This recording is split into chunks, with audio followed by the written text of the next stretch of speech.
De nouvelles informations sur un chef qui, en apparence, était loué pour ce qu'il faisait en cuisine. Mais on vous trouve avec quelqu'un dans la salle de bain. Il y a une autre femme présente. Mais maintenant, ce chef est accusé du meurtre horrible de sa femme. Une personne qui, selon ses amis, se souciait profondément des autres. C'est une vidéo de Mass Live. Nous avons de nouvelles informations choquantes sur ce que le chef devenu présumé meurtrier Jeffrey MacDonald aurait fait dans les heures précédant le meurtre. Bienvenue dans On the Case, présenté par Law & Crime. Je suis Law & Crime.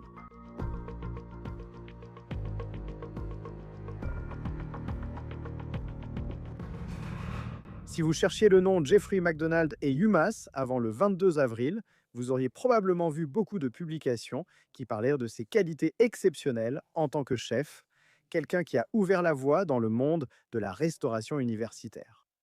Mais à présent, nous savons tous qu'il y a bien plus à dire sur qui cet homme serait réellement.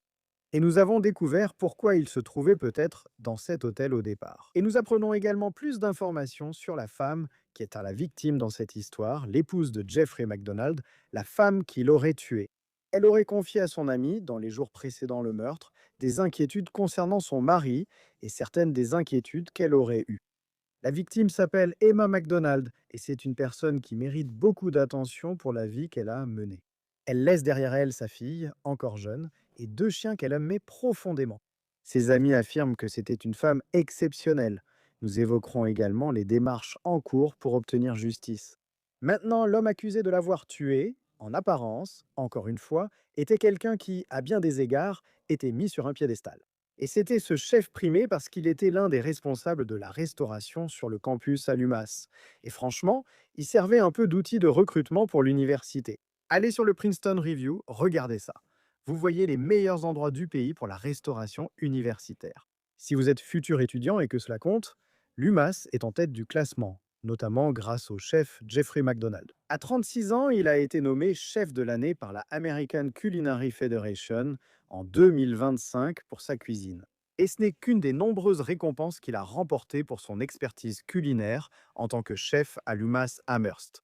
Mais il est difficile d'affirmer que tout cela compte aujourd'hui, puisque c'est cette image qui nous vient à l'esprit quand nous pensons à Jeffrey MacDonald. Ceci provient de WWLP lors de sa première comparution devant le tribunal après le meurtre présumé d'Emma MacDonald. Attention, équipe médicale 3. Attention, équipe médicale 3. Intervention One Campus Center Way à l'hôtel UMass, chambre 413. It's going to be for a possible mental health issue.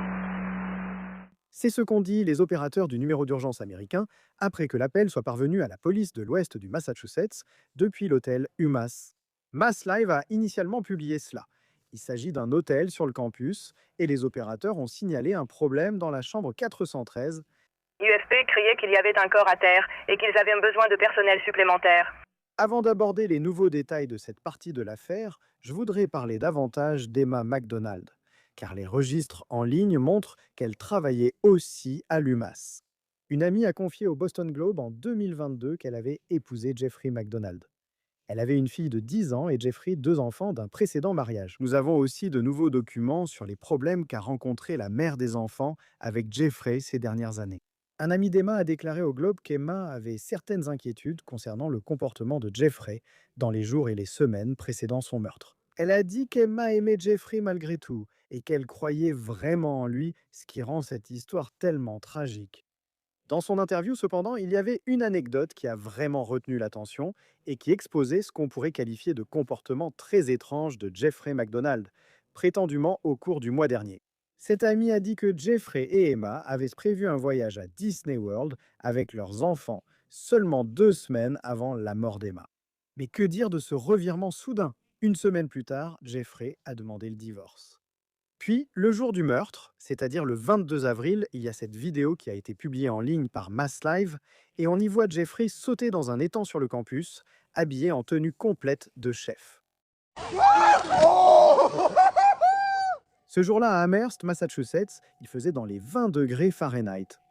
Dans la vidéo, on entend des rires pendant que Jeffrey entre dans l'eau. Mais apparemment, cette vidéo ne reflète pas vraiment l'ambiance de la situation.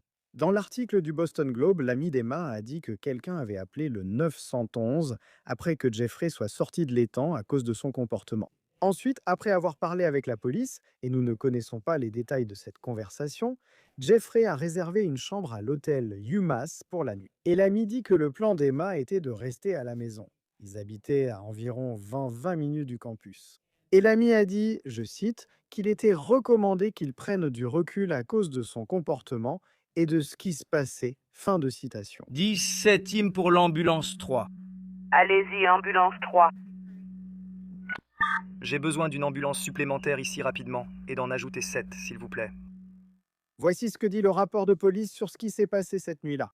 Le mercredi 22 avril 2026, vers 19h42, des agents du service de police de l'UMass Amherst et des pompiers, des ambulanciers du service d'incendie d'Amherst ont été envoyés dans la chambre 413 de l'hôtel UMass au One Campus Centerway, Amherst, Massachusetts. Après qu'un appel au 911 a été passé, signalant une urgence à cet endroit. Vu les circonstances, des agents de police de Hadley sont aussi intervenus pour aider. Maintenant, vous parlez de plusieurs services qui interviennent pour ce qui se passe au 4e étage de cet hôtel. Et lorsque la police est arrivée à la chambre 413, ils auraient été accueillis par le même homme que vous voyez sourire, des médailles autour du cou, comme ce grand chef du campus. Mais la personne avec laquelle ils auraient interagi se comportait de manière incroyablement différente de celle que la communauté pensait connaître. Le rapport poursuit en disant, je cite, à l'arrivée des policiers, une violente altercation a eu lieu entre eux et un homme, Jeffrey C. McDonald, au cours de laquelle Jay McDonald a lancé des objets en direction des agents et a frappé un policier de l'UMass au visage à plusieurs reprises. Mais ce n'est pas tout ce à quoi les premiers intervenants sont confrontés en arrivant sur les lieux. En entrant dans la chambre 413, les agents ont découvert une femme décédée présentant d'importantes blessures. Étant donné la gravité des blessures de la femme, il est apparu évident aux enquêteurs que ces blessures étaient le résultat d'une agression violente. Voici où l'histoire devient plus choquante. Jay McDonald a été arrêté et emmené au poste de police de l'Université du Massachusetts à Amherst.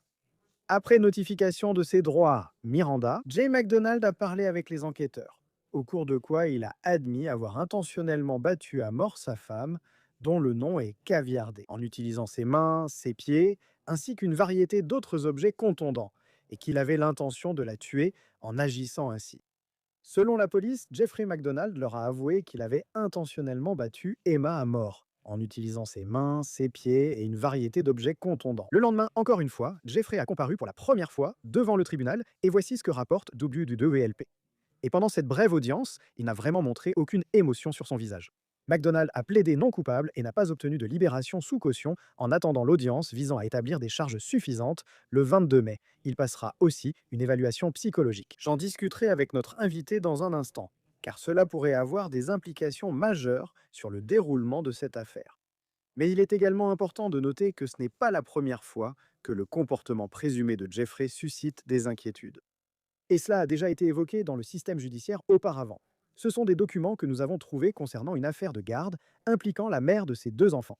Et cela remonte à 2021. Nous avons trouvé ces documents au tribunal de la famille et des successions du comté de Hamden, Massachusetts. En septembre 2024, la mère des enfants de McDonald a écrit qu'elle souhaitait modifier l'accord de garde qu'ils avaient parce que, je cite, les enfants ont signalé des abus verbaux de la part de leur père, des cris, des insultes, des jurons, ont été témoins d'abus verbaux dégradants entre leur père et leur belle-mère, et hier, ils ont signalé des violences physiques. L'aîné a rapporté que son père l'a poussé de toutes ses forces contre une table lundi, le 16 septembre, et qu'il lui a fait mal au visage à plusieurs reprises. Les enfants ont maintes fois demandé à ne pas retourner chez leur père au cours de l'année écoulée. Les 2 enfants ont rapporté que leur père leur a dit de ne pas signaler les abus à leur mère, et tous 2 craignent des représailles et des violences de la part de leur père. Environ 2 mois après que la femme a déposé cette plainte contre McDonald, le juge a classé l'affaire parce qu'aucun d'eux ne s'est présenté au tribunal.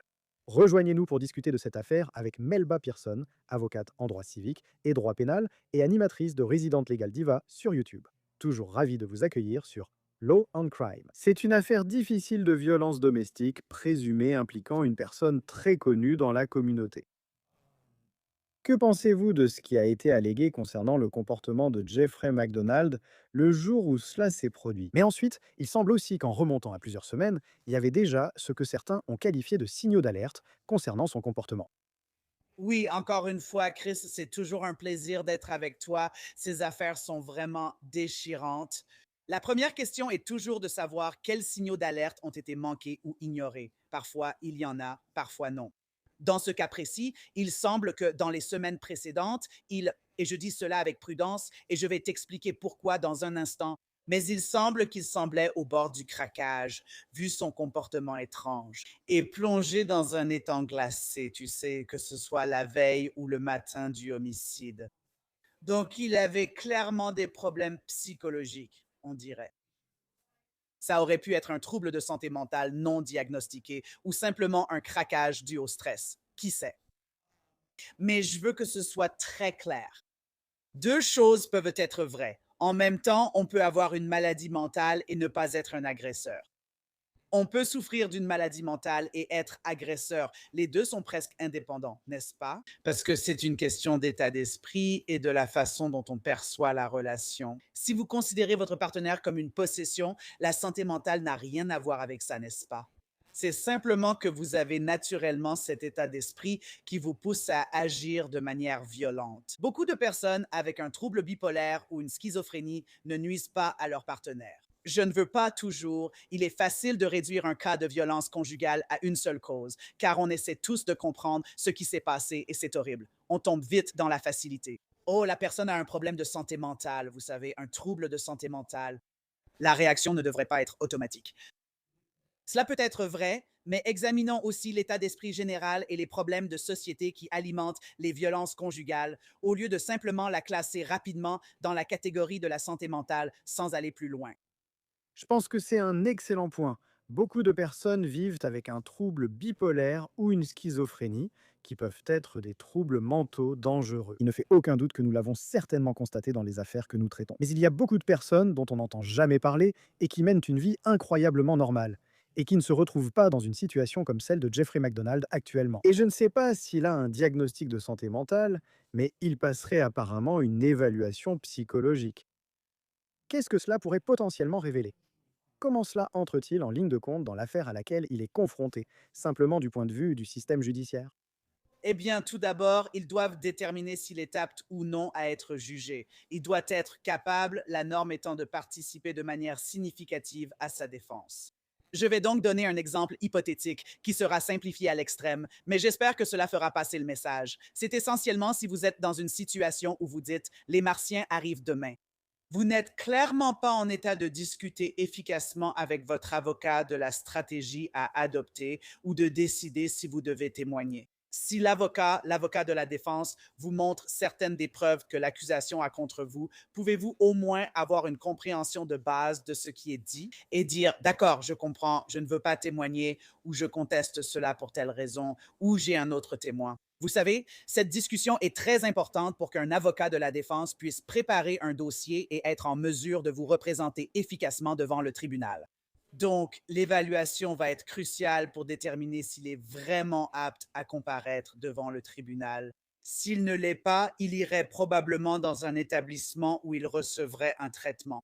Et généralement, au bout de 6 mois à 1 an, ils reprennent l'affaire, ils font une nouvelle évaluation et ensuite ils décident à ce moment-là s'il est effectivement apte à comparaître devant le tribunal. Donc, c'est un peu comme ça que ce processus fonctionne. Le but principal est, pouvons-nous rétablir, entre guillemets, son aptitude à être jugé? Ou sinon, si la personne n'est vraiment pas avec nous de ce point de vue-là, alors la discussion serait, vous savez, peut-être est-ce un cas d'irresponsabilité pénale pour cause de trouble mental ou quelque chose dans ce genre. Nous n'en sommes pas encore là. Mais d'abord, la première question est-il apte à être jugé?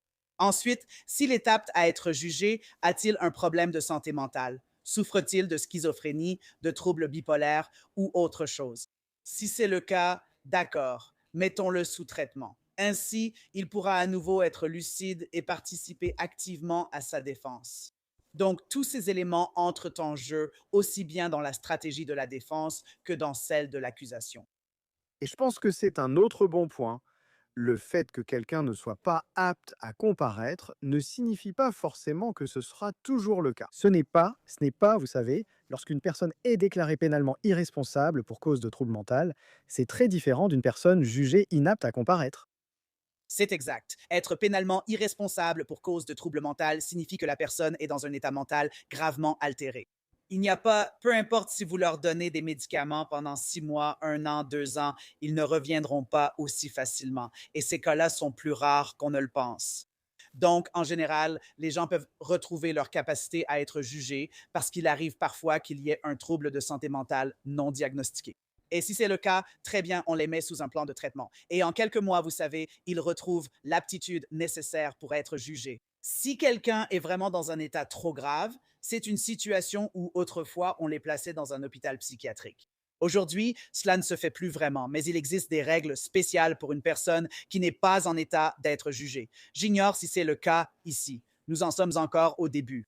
Nous devons voir ce que dit l'évaluation et nous devons voir ce que le juge décidera en conséquence. Et encore une fois, cela pourrait être une situation où ils sont évalués par 3 médecins parce que, encore une fois, vous savez, la défense va avoir ses propres spécialistes auxquels elle aime envoyer ses clients et l'accusation va avoir quelqu'un qu'elle considère comme étant non, c'est l'expert qu'il nous faut. Et ensuite, le tribunal pourrait dire, vous savez quoi? Je souhaite faire appel à cette personne que je considère la plus neutre. Elle analyse les 3 rapports et décide si quelqu'un peut être jugé ou si c'est réellement un problème.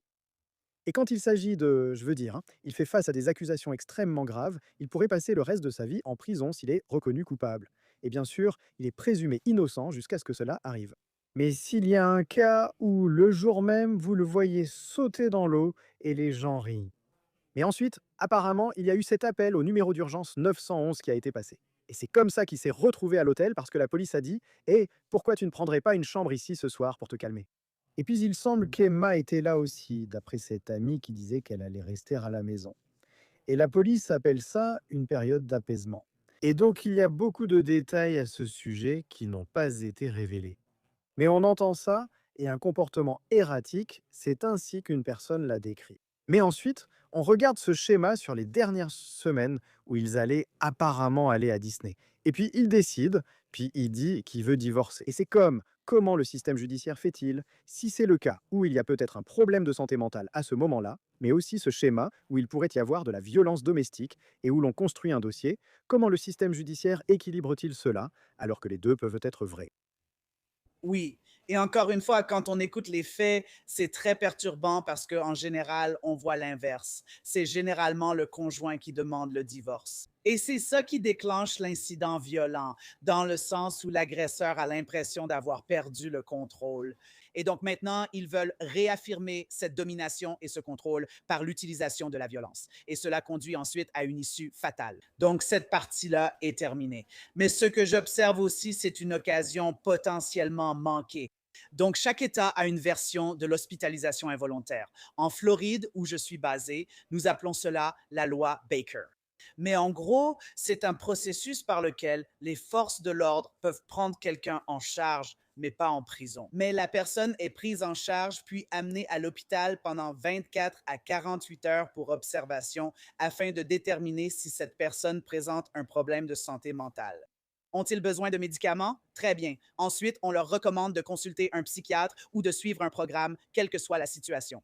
Mais pour moi, au moins, c'est la bonne façon de permettre à la situation de se calmer. Parce que ce n'est pas comme s'ils étaient énervés, qu'ils étaient en colère et qu'ils s'étaient disputés. D'accord, toi tu vas ici, toi tu vas là-bas, calmez-vous, respirez, et puis faites-le demain. Tu sautes dans un lac glacé, tu montres des comportements étranges qui pourraient correspondre à une crise psychique. Alors le service de police aurait dû l'emmener et, en gros, l'hospitaliser contre son gré. Et peut-être qu'elle serait encore parmi nous aujourd'hui. Il ne s'agit pas de rejeter la faute sur la police, mais il existe un scénario où, s'il avait été hospitalisé, il aurait peut-être reçu l'aide dont il avait besoin. Encore une fois, en supposant qu'il s'agisse uniquement de santé mentale, cela aurait pu éviter un événement mortel.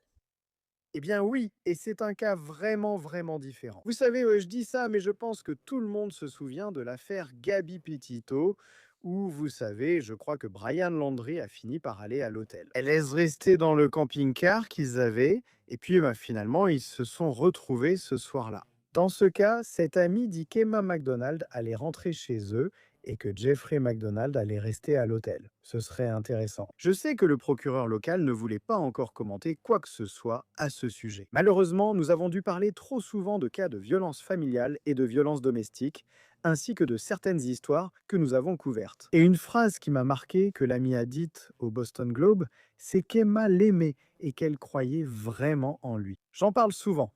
Je travaillais dans l'ouest du Massachusetts, où UMass prend la restauration sur le campus très au sérieux. C'est même un outil de recrutement pour cette école. Et il en était le symbole.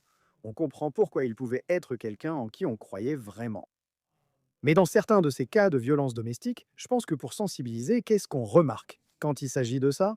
On va surtout se concentrer sur le négatif à cause de ce qui s'est passé. Il y a aussi de bons moments en chemin, montrant que ce n'est pas juste une relation horrible, mais on voit souvent en fait la toxicité de certaines choses qui semblent positives, comme planifier un voyage à Disney.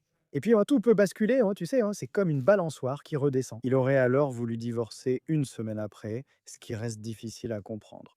Oui, mais encore une fois, avec les quelques faits que nous avons, parce que nous n'avons pas toute l'histoire.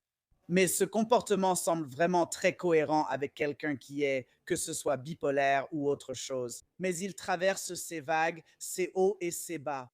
Et c'est incroyablement difficile d'être en couple avec quelqu'un qui a des problèmes de santé mentale, surtout si ce n'est pas diagnostiqué et qu'il n'a même pas de plan de traitement. Donc, tu essaies de te gérer au jour le jour. Tu ne sais même pas à côté de qui tu te réveilles, n'est-ce pas? Comme aujourd'hui, ils peuvent aller bien et demain être tout autrement, voire d'un moment à l'autre, n'est-ce pas? Donc, tout cela devient très difficile.